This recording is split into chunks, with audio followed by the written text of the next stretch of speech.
असं ताट बनवलेलं असतं आणि तुमच्या मुलाच्या मागे त्याला सांगता की अरे बाळा इतका उशीर का तुला झाला, इतका लेट तू का आला? मुलगा सांगतो आई मित्रांमध्ये गेलो होतो, बाहेर गेलो होतो, जरा यायला मला उशीर झाला.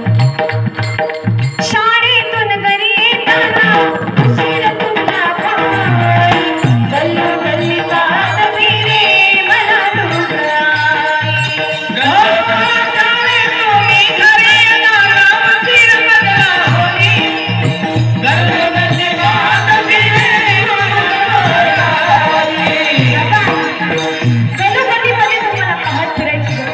नैवेद्य आई तुझ्या हाताने मला घास भरवायची ग.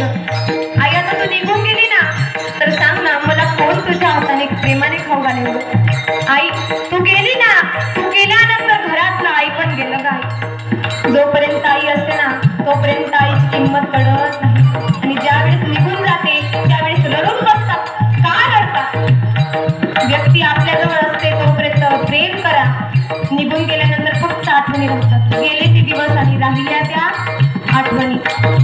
ढगाळ गेलेला सूर्य पुन्हा दिसतो, ढगाळ गेलेला सूर्य, डोंगराळ गेलेला सूर्य पुन्हा दिसतो, पण मातीआड गेलेली आई पुन्हा दिसत.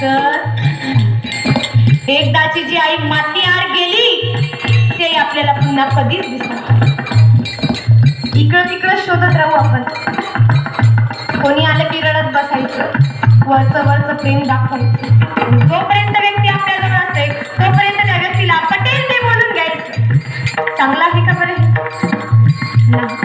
पण दादांची पाहना आईच्या वर्षी श्राद्धानिमित्ताने सुंदर असं कीर्तन या ठिकाणी. विमलाबाई सुंदर असा परिवार त्यांचा, त्यांना 3 मुलं आणि 2 मुली. सुंदर असं त्यांचा परिवार चालत होता. गुण्या गोविंदासारखा संसार होता. एक मुलाचं लग्न केलं, मुलं मोठी झाली, मुलांना मुलं झालं, संसार अगदी सुंदर. माझा सोन्याचा संसार राजा राणीचा दरबार, माझा सोन्याचा संसार राजा राणीचा दरबार. सुंदर असा परिवार, सुंदर अशी मुलं.